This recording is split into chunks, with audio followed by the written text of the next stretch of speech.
Welcome to Leaders and Learners. My name is Tanya McKenzie, and you can find me at the intersection of public relations and leadership. Join us as we talk to organizational leaders, elected officials, experts, authors, artists, and personalities, sharing their stories, talking about how they got to where they are and how they continue to learn and lead the way. So without further ado, let's get into it. Greetings, good people. It's your girl T here to talk to you about storytelling. Oh my God, y'all know how much I love storytelling. It just is a way for us to connect. It's a way for us to let the world know about the struggles we've been through and the lessons we've learned. You know, I always encourage people, write your book, tell your story. And then they always be like, I don't know how to do that. My story's not interesting. You might want to talk to a professional about that, not a psychiatrist, but someone that is professionally trained to help you get your book out there. Leaders and Learners is now sponsored by KP Publishing. So that's Knowledge Publishing. And the owner is actually going to be doing my next book. So you guys make sure you stick around for that. I'm so excited to let you in on this. So don't go away. But today I'm going to bring you someone that helps connect writers to writing retreats so that you can feel more comfortable and confident bringing your story to the world. Have you been to a writer's retreat before? Do you know what that looks like and what that encompasses? And what is the outcome of that? Are there retreats local to you? Or would you like to go somewhere and write your book and be surrounded by other people that are writing and professionals that can help you with the process? Because let me tell you, it's not an easy process. People get writer's block, right? So you're writing your book, you get writer's block. How do you get out of that? You freeze sometimes when you're dealing with maybe traumatic issues from the past while you're trying to tell your story. Are there techniques and methods to get through that? And then the whole publishing process. Are you doing it yourself or do you have a professional helping you? There are people that do that. There's even a hybrid where you kind of do it yourself and you have someone help you. Today, I'm going to bring you a nice lady. Her name is Lisa, and we're going to talk about the writing retreats that she helps people get connected to. What's up, Miss Lisa? How are you? I'm great, Tanya. How are you? I'm good, and I'm so glad that you're here because what you are going to share with us will hopefully help someone else that's been contemplating telling their story and gets lost or overwhelmed, by the process. Okay, so let's go ahead and get started with you and how you wound up doing this. I like many people who are just, running their own business, it did kind of a circuitous route. I had my own business for a while. I was helping people with their processes. I was helping them with their customer engagement, customer management. And I just really got burned out. I'd been doing it for 5-6 years on my own business. And I just got to the point where I needed a break. I was burning out. I was just, working 10, 12 hours a day. And it just got to be a little much. And I'd always been interested in family history. I'd always researched my family, genealogy. So I decided in 2018 that I was just going to stop everything and I was going to write down stories. I was going to write my family stories, the ones that I found interesting. We all find, I guess, our family's interesting, but not all the stories are going to be interesting to other people. So I picked out a few that I thought other people would resonate with or that they might enjoy reading. And I just started writing. I started writing full time and I really enjoyed it. And it made me realize I was actually more creative than I thought because I'm such a process person, a systems person, that I never really allowed my creativity to come through. I didn't even know I had it. So I started writing different kinds of stories, short stories, anything that came into my head. I really just let my mind wander and bring out any stories I was thinking about. And at some point, a couple of years later, well, actually it was in 2019, late 2019, I decided that what would really help me would be a writing retreat. I wanted some focused writing time with a professional, somebody who could help me maybe put my story in a better order or help me figure out characters and plots. So I started looking for writing retreats and I didn't find any easily. There was like a bunch of blog posts, the 50 best writing retreats, the 20 best writing retreats. So trying to organize all that was just kind of a nightmare. But I finally did find one. I finally found a writing retreat I was interested in. And then the world shut down. So it was supposed to happen in June of 2020, and that did not happen. So COVID hit, pandemic hit, we were all stuck in our houses. But what I kept coming back to was if I had problems finding a writing retreat that worked for me, other people probably did too. So I decided to, in my naivete, I'm gonna do a writing retreat directory. I'm gonna start a writing retreat directory and help writers find places and spaces that can help them tell their story. Now, I knew that it wouldn't, nobody was doing writing retreats at the time, but I thought, well, by the time the world opens back up, hopefully at that time we were hoping, a year or two, that people would be ready to go back out and that I would have this directory full of amazing writing retreats that people could easily sift through and filter and find one that's going to help them tell their story. So let me ask you this. How does a person know if they need a writing retreat, or is a writing retreat a luxury? I don't think it's a luxury. I don't know if you never know if you need one. Like you may not know you need one until maybe people start telling you about them or you become aware of them. Because what a writing retreat does is it helps you have focused time on your writing, which I think anybody who's writing wants that. It gets you around other writers, as you were saying at the beginning, around other people who are going through the same thing you are. And it gets you connected to a professional practically 24/7, right? I mean, hopefully don't wake them up in the middle of the night. But when you wake up in the morning, when you're doing, going through the day at a writing retreat, you have access to your writing coach, your instructor that's helping you through. So I don't know if anybody really knows they'll need a writing retreat or when they need it, but anybody who's writing and is serious about their writing, is serious about getting their story out, needs a writing retreat. Got it. Got it. Now, what genre of writing do you do? Because it sounded like you started writing nonfiction and then you got into some fiction and kind of all over the place. Do you not, if talking to the people that are thinking about writing or writing their first book or talking about their ideas, you don't have to stay in one lane. You can kind of bounce around. Like, talk to me about that. Yeah, you can. So I write cozy mysteries. I do my creative nonfiction, which are my family stories, because I wanted them in narrative form as reading as a story, not just they did this and they did that, and they moved across the country. So I put those stories into creative nonfiction, and I've done a couple of, I guess you would call them women's fiction novellas. And the one I've worked on the most is my cozy mystery. I have 3 seasons of that on Kindle Vella. So I don't think you have to stick with one genre. I think you can let your mind wander, and whatever you want to write, you can write. You don't have to publish it. You can keep it in your notebook. You can keep it to yourself.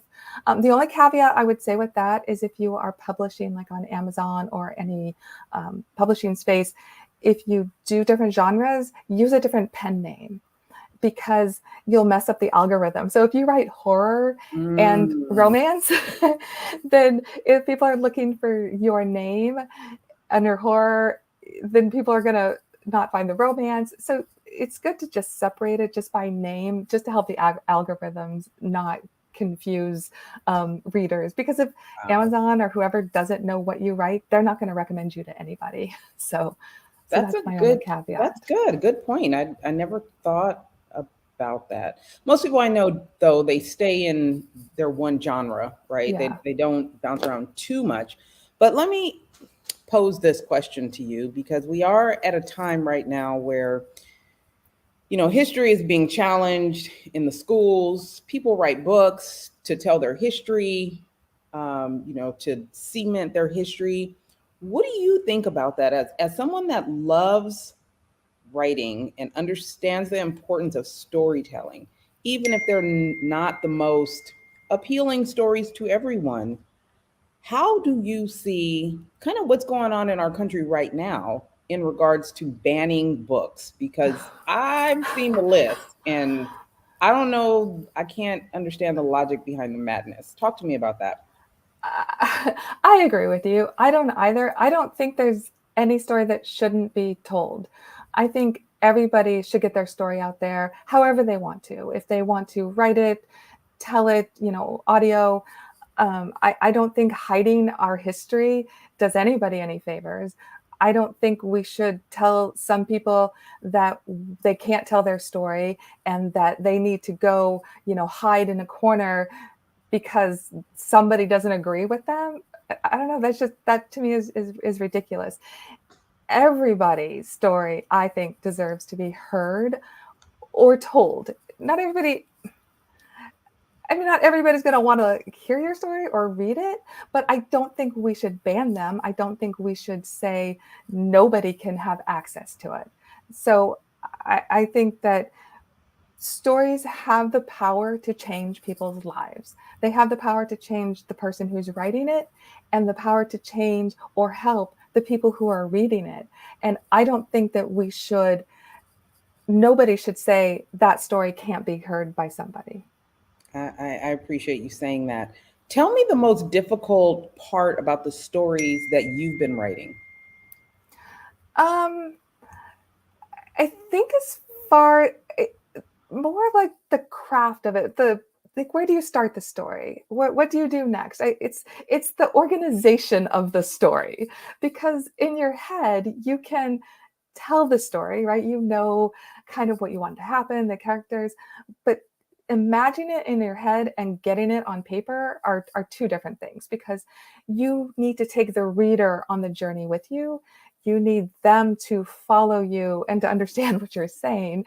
So you just can't be all over the place. When one paragraph you're in New York in 1850, and then the next paragraph you're somehow in Paris, 2 years later. So I think the hardest part for me is just organizing it and getting it to be in the right order so that it engages the reader and that it tells the story that I want them to hear. What I always say is don't tell people you were happy or sad or scared. Take me on that journey with you. Yeah. Take me from that moment you were in a good place and then became frightened, or you were afraid and then became brave. But walk me through that, because the ability to be able to do that with words and images allows for you to stay on track, right? So you're talking about staying on track, don't bounce around. Walk me through the journey with you, because I Right. wasn't there. I think we get, a little lost in our thoughts and our own words and don't recognize there are people following us on this journey as they're reading. Take me with you. Make me feel what you felt in those moments to get you to that next step. Have you ever found yourself in a place with writer's block? And then how did you move past that? Oh, yeah. I don't think there's any writer that doesn't experience it at some point. But what I like to do is I like to get out of my own space. I will take a walk. I live in an area where there's paths and woods. So I usually grab the dog, take a walk, and I just don't think about it. I try to put that to the side and let my mind wander. And I think when you let your mind wander and you don't focus on what you're trying to do, you don't try so hard, then that's when it comes to you, right? We've all had the experiences in the shower or while we're exercising or just as we're going to sleep, right? Just before you drift off to sleep is when you think of all the things and then you're scrambling to write it all down. So I think giving yourself that freedom and space to not think about it will help your mind, will clear your mind so it can kind of work in the background and come up with that.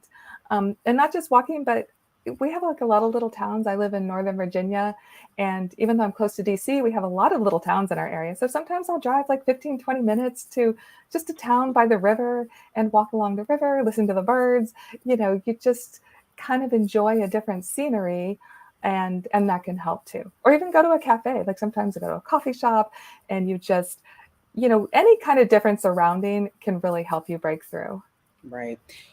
If Someone wanted to start a writer's retreat, what would your advice be in the experience that you've had and the retreats that you've been able to connect writers with?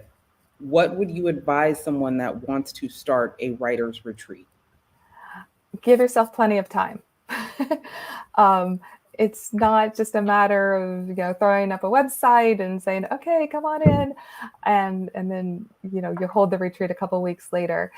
There's a lot of planning involved. You have to first decide, what you want for your retreat, what purpose, why are you even doing it, what type of writer are you gearing it towards, and what type of activities, your schedule, or what kind of free time. Are you going to have workshops? Are you going to have extras like yoga, or you're going to bring in a chef? What kind of food are you going to have? There's a lot of planning, and that's even before you get to deciding the venue. So searching for the venue and securing that and making sure it's available for the dates you want, that's a lot of planning that goes into it. So I would say, definitely if you want to, because writing retreats are transformative. If you want to really help somebody along their journey and you want to change their lives, then I would say definitely go for a writing retreat if you want to create one and host one. But just know that there's a lot of planning involved and a lot of moving pieces, and that if you're not necessarily a details person or a schedules person, maybe have a friend or loved one or someone that can help you with that. But if you really want to do it, I think it would be just an amazing experience for you and for your guests. Is that something that you also help with, or you strictly stick to partnering up and being the directory? Well, I did recently start helping, not individual writing retreat hosts yet, but people have been DMing me and emailing me over the last couple months, asking about that since I put the directory up. But they're like, oh, well, how do I go about hosting and planning a writing retreat? And I didn't think about it at first, but I realized there's nothing out there really for people to do that. There's things for helping people plan maybe corporate retreats or wellness retreats, but writing retreats are quite different. So I started a little series on my Instagram to help people think of these things ahead of time. And I do have plans to expand that maybe into a course or a boot camp or something. I haven't really decided yet. This is kind of the first time telling people about it. Because people are just kind of winging it. They don't know what to do. They're kind of talking amongst themselves. They're asking other retreat hosts. They're stalking other retreat hosts like websites, like what did they do? What did they plan? So that's very time consuming. And with my background in project management and systems and processes, I've already kind of have a clear-cut way of helping people navigate that path and end up with a writing retreat that they can just put together and host. I love that. Thank you for sharing. So let the people know how they get in touch with you, how they connect to you. Obviously, watch your YouTube if that's something that they're interested in, and continue to, be on their journey in writing, because it's important that we tell our stories. I agree 100%. And before I get to that, I just want to say that I've had two examples just in the past week of that impact. So I'm starting a podcast because, I have nothing else to do. But and the people I'm interviewing writing retreat hosts about their retreats and the impact of a retreat. I'm also interviewing writers who have attended writing retreat hosts and how that has really transformed them. And the last two people that I interviewed this week, one person told her story on the podcast that she had not told before. It's in her book. She wrote a book about it, but she hadn't told anybody, outside of that book and outside of the retreat. But she went through some really, really traumatic experiences, and attending a writing retreat helped her understand how to put those into a book, how to articulate those, and how to help other people. She wants to make sure other people don't go through what she went through. And I think that's just, one story out of a million. So yes, writing retreats are great to help you with your fiction. Maybe you want to, write, maybe I want to go and write more cozy mystery. They're for fiction and they are for that, but they're so powerful for people who want to tell their story. So where people can find me though, it's been such an amazing experience talking with people about the change that, I could probably go on all day. But I am at the writingretreatdirectory.com. And I also did a live series called the Writing Retreat Sampler, where I interviewed writing retreat hosts about their specific retreats so people could find out more about those. And that's writingretreatsampler.com. I did those on video so you can see the replay and you can see all the presentations about the retreats. I'm on Instagram at Writing Retreat Directory and also Facebook Writing Retreat Directory. Awesome. Thank you for taking the time to stop by and chat with us today about writing retreats. I am with you. I'm an advocate for storytelling and book writing, and you don't always have to publish the book, but get your writings out, get those thoughts, get those stories, get them out, leave them for the next generation, for your kids, for your grandkids. If it's on your mind, it's important enough to put on paper. So, with that being said, I want to thank you for being here. All of the information that you shared will be in the captions, guys. So, get connected, find a retreat if you are struggling or just if you need that extra support. Get in touch with Lisa and make it happen. And guess what? We'll be here to read them and get tapped in with all those books, all those wonderful books.